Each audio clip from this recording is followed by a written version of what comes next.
SSF എന്ന് പറയുമ്പോ 37 കൊല്ലമായി കേരളത്തിൽ പ്രവർത്തിച്ചുകൊണ്ടിരിക്കുന്ന വിദ്യാർത്ഥി സംഘടന. ഒരു പ്രസ്താവനയിലോ ഒരു പ്രഖ്യാപനത്തിലോ രാജ്യത്തിന്റെയോ ഇസ്ലാമിന്റെയോ നിയമത്തിനെതിരായി ഒരു വാക്കുപോലും വന്നിട്ടില്ലാത്ത സംഘടന. ലക്ഷക്കണക്കിന് പ്രവർത്തകരെ ഈ സംഘടന മുന്നോട്ട് കൊണ്ടുപോകുന്നുണ്ട്. നിങ്ങൾ ആലോചിക്കണം, SSFകാരൻ എവിടെയും ഒരു വിപ്ലവത്തിന്റെ പിന്നിൽ പോയില്ല, എവിടെയും തീപ്പന്തം ഉയർത്താൻ പോയില്ല.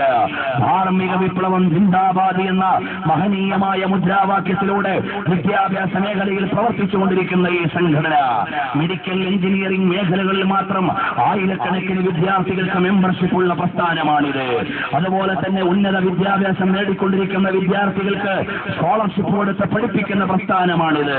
സ്കൂൾ ഓഫ് സിവിൽ സർവീസ് എന്ന പേരിൽ മുസ്ലിം സമുദായത്തിൽ IASകാരും IFSകാരും IPSകാരും ഉണ്ടാകണം എന്ന വിവേകത്തോടുകൂടി സ്കൂൾ ഓഫ് സിവിൽ സർവീസ് നടത്തുന്ന ഏക വിദ്യാർത്ഥി സംഘടനയാണിത്. നിങ്ങൾ മനസ്സിലാക്കണം, SSFകാരൻ 37 കൊല്ലം കൊണ്ട് എന്ത് ചെയ്തു എന്ന് ചോദിച്ചാൽ, ഇസ്ലാമിക നിഷ്ഠയുള്ള ജീവിതം നയിക്കുന്ന പ്രവാചക പ്രേമം ജീവവായുവായി എടുത്ത സമാധാനത്തോടെ വിഷയങ്ങൾ വിലയിരുത്തുന്ന ലക്ഷക്കണക്കിന് പ്രവർത്തകരെ പക്വതയോടെ പണ്ഡിതന്മാരുടെയും സാധാത്തുക്കളുടെയും ചൊൽപ്പിടിക്കുകയിൽ കൊണ്ടുപോകാൻ ഇസ്ലാമിക സിംബലുകൾ പണയം വെച്ചിട്ടില്ല. നിങ്ങൾ മനസ്സിലാക്കണം, 37 കൊല്ലമായി യൂണിവേഴ്സിറ്റികളിലും മെഡിക്കൽ കോളേജുകളിലും എഞ്ചിനീയറിംഗ് കോളേജുകളിലും പ്രൊഫഷണൽ കോളേജുകളിലും കടന്നു ചെന്ന് പ്രവർത്തിക്കുന്ന ഈ സംഘടനയ്ക്ക് കോളേജുകളിൽ കയറിയിറങ്ങിയപ്പോൾ തൊപ്പി മാറ്റിവെക്കേണ്ടി വന്നില്ല, തലപ്പാവ് മാറ്റിവെക്കേണ്ടി വന്നില്ല. ഇസ്ലാമിക സിംബലുകളെ സംരക്ഷിച്ചുകൊണ്ട് കേരളത്തിൽ പ്രവർത്തിക്കുന്ന ക്രിയാത്മകമായി മുന്നോട്ട് പോകുന്ന ഏക വിദ്യാർത്ഥി സംഘടനയേത്? നമ്മൾ നെഞ്ചത്ത് കൈവച്ചുകൊണ്ട് ആലോചിക്കുക. കേരളത്തിൽ ഒരുപാട് മതസംഘടനകൾ കലാലയങ്ങളിലും കലാലയത്തിന് പുറത്തും പ്രവർത്തിക്കുന്നുണ്ട്. ഞാൻ കേരള യൂണിവേഴ്സിറ്റിയിൽ ഗവേഷണ വിദ്യാർത്ഥിയാണ്. എന്റെ സഹപാഠികളും സഹപ്രവർത്തകരും വ്യത്യസ്ത യൂണിവേഴ്സിറ്റികളിൽ പഠിച്ചുകൊണ്ടിരിക്കുന്നവരാണ്. ഞങ്ങൾ കലാലയത്തിന്റെ നറുമുറ്റത്തേക്ക് കടന്നു ചെല്ലുമ്പോ തലപ്പാവ് തടസ്സമായില്ല, നിങ്ങളുടെ വിദ്യാർത്ഥികൾക്ക് തൊപ്പി തടസ്സമായില്ല. അങ്ങനെ ഇസ്ലാമിക സിംബലുകളെ പാലിച്ചുകൊണ്ട് നമ്മുടെ സെക്യുലറിസ്റ്റ് രാജ്യത്തിന്റെ നിയമങ്ങളെ പരിപാലിച്ചുകൊണ്ട് മുന്നോട്ട് പോകുന്ന ഈ വിദ്യാർത്ഥി പ്രസ്ഥാനത്തിന് വിളിച്ചു പറയാനുള്ള ഏറ്റവും വലിയ സന്ദേശം എന്താണെന്നറിയുമോ?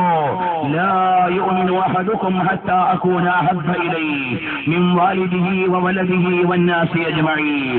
അഖിലാണ്ട ജനങ്ങളെക്കാളും സർവസ്വങ്ങളെക്കാളും പ്രവാചകർ സല്ലല്ലാഹു അലൈഹി വആലിഹി വഅസ്ഹാബിഹി വസല്ലമ തങ്ങളെ പ്രണയിക്കുന്നതുവരെ നമ്മുടെ ആരുടെയും വിശ്വാസം സമ്പൂർണ്ണമല്ല. ഇതുതന്നെയാണ് സുന്നി യുവജന സംഘം വിളിച്ചു പറയുന്നത്.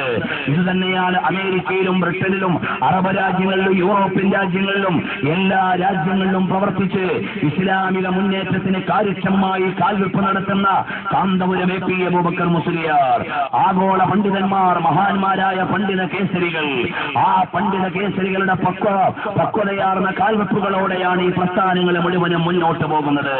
ഞങ്ങൾക്ക് കേരളത്തിൽ എന്തുണ്ട് എന്ന് ചോദിച്ചാൽ എക്സ്പ്ലോസീവ് ബാക്ക്ഗ്രൗണ്ട് ഒന്നും ഞങ്ങൾക്കില്ല.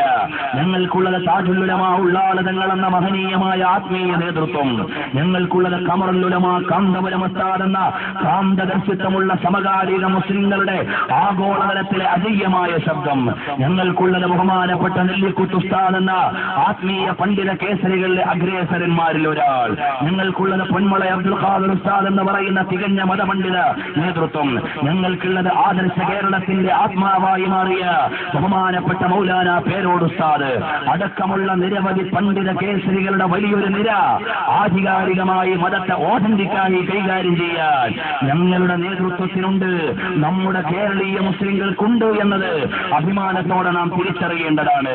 അതുകൊണ്ട് പ്രിയപ്പെട്ടവരെ, SSFന്റെയും SYSന്റെയും സുന്നി സംഘടനകളുടെയും പ്രവർത്തനങ്ങൾ ഒരുപക്ഷെ ചെറുപ്പക്കാർ വിലയിരുത്തിയേക്കാം.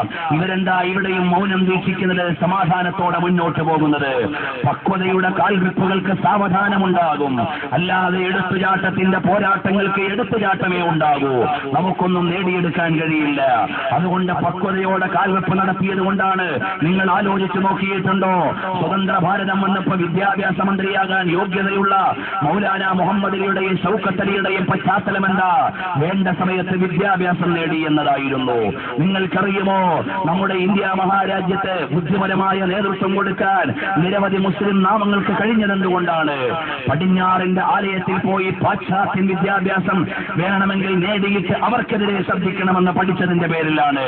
മൗലാന മുഹമ്മദ് അലി ഷൗക്കത്ത് അലിയും ഫ്ലുവന്റ് ഫ്ലുവന്റായി ഇംഗ്ലീഷ് സംസാരിച്ച് രാജ്യത്തിന്റെ നിർമ്മാണ പ്രവർത്തനത്തിൽ പങ്കാളികളായവരാണ്. നിങ്ങൾ മനസ്സിലാക്കണം. അതുകൊണ്ട് പക്വതയും രാഷ്ട്രബോധവും വിദ്യാഭ്യാസവുമുള്ള നല്ല ഒരു തലമുറയെ പാകപ്പെടുത്തിയെടുക്കാനാണ് മർക്കസു സഖാഫത്ത് സുന്നിയ 10,000 വിദ്യാർത്ഥികളെ പോറ്റുന്നത്. കാശ്മീരിന്റെ ചോരച്ചാലിൽ നിന്ന് കേരളത്തിന്റെ നീർച്ചാലിലേക്ക് കൊണ്ടുവന്ന് മഹനീയമായ വിദ്യാഭ്യാസവും ആവശ്യമായ അവശ്യ സൗകര്യങ്ങളും ചെയ്തു കൊടുത്തുകൊണ്ട് വിദ്യാഭ്യാസമാണ് കാന്തപുരം ഉസ്താദ് കൊടുത്തുകൊണ്ടിരിക്കുന്നത്. ഇവിടെ ഏത് മുഖ്യധാരാ മാധ്യമങ്ങളാണ് അതിനെ ശ്ലാഘിക്കാത്തത്? നിങ്ങൾ തിരിച്ചറിഞ്ഞിട്ടുണ്ടോ?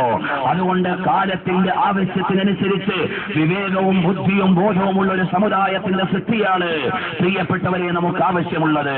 അല്ലാതെ കേവലമായ എടുത്തുചാട്ടം നമുക്ക് അപകടമേ തരികയുള്ളൂ. അതുകൊണ്ട് പ്രവാചകൻ സല്ലല്ലാഹു അലൈഹി വസല്ലം തങ്ങളെ നിന്ദിക്കുവാൻ ഏതെങ്കിലും വാറോലകളും കൊണ്ട് ആളുകൾ വരുമ്പോ നമ്മൾ ചെയ്യേണ്ടത് അതേപടിയുള്ള തിരിച്ചടിയല്ല, നമുക്ക് വിവേകമുണ്ടാകണം. ഇവിടെയുള്ള എല്ലാ ക്രിസ്ത്യാനികളും മുസ്ലിം വിരോധികളല്ല, ഇവിടെയുള്ള എല്ലാ ഹിന്ദുക്കളും മുസ്ലിം വിരോധികളല്ല, ഇവിടെയുള്ള എല്ലാ മറ്റു മതക്കാരും ഇസ്ലാമിക വിരോധികളല്ല.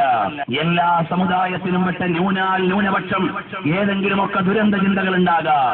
അതുകൊണ്ട് ആ മതത്തെ എഴുതി തള്ളാൻ പാടില്ല. മുസാമ ബിൻ ലാദന്റെ പശ്ചാത്തലം വെച്ചിട്ടല്ല ഇസ്ലാമിനെ അളക്കേണ്ടത്. ഗോൾവൽക്കറുടെ ചിന്ത വെച്ചുകൊണ്ടല്ല ഹൈന്ദവതയെ അളക്കേണ്ടത്. ഇങ്ങോട്ട് മാറിയിട്ട് ക്രൈസ്തവ ഭീകരന്മാരെയോ അല്ലെങ്കിൽ രാഷ്ട്ര നിർമ്മാണ പ്രവർത്തനങ്ങളിൽ അപകടകരമായി മുന്നേറിയ ആളുകളെയോ കണ്ടിട്ടല്ല ഈ രാജ്യത്തെ ക്രൈസ്തവരെ വിലയിരുത്തേണ്ടത്. ക്രൈസ്തവ ദർശനത്തിലൂടെ ക്രിസ്ത്യൻ സമൂഹത്തെ നാം പഠിക്കണം. ഹൈന്ദവ സഹോദരന്മാരുടെ മാനുഷിക മൂല്യങ്ങളെ പഠിച്ച് സൗഹാർദ്ദത്തോടെ ജീവിച്ച രാജ്യമാണിത്. നമുക്കിനിയും ഒരുമയോടെ മുന്നോട്ട് പോകണം. പക്ഷേ അപകടകരമായി ചിന്തിക്കുന്ന എല്ലാ മതത്തിലെയും ആളുകളെ പൊതുശത്രുവായി നമുക്ക് കാണാൻ കഴിയണം. അതുപോലെ തന്നെ രാജ്യത്തുള്ള ആളുകൾ ആ സൗഹാർദ്ദത്തിൽ അധിഷ്ഠിതമായി ചിന്തിക്കാൻ കഴിയണം. ഹൈന്ദവ സഹോദരന്മാരുണ്ടാകാം. പ്രിയപ്പെട്ടവരെ, എത്ര കാലമായി നമ്മൾ ഒരുമയോടെ സൗഹാർദ്ദത്തോടെ നാം മുന്നോട്ട് പോകുന്നു. അതുകൊണ്ട് ആ സൗഹാർദ്ദ സ്നേഹതലങ്ങളെ മുഴുവനും ആവഹിച്ച് നല്ല ശാന്ത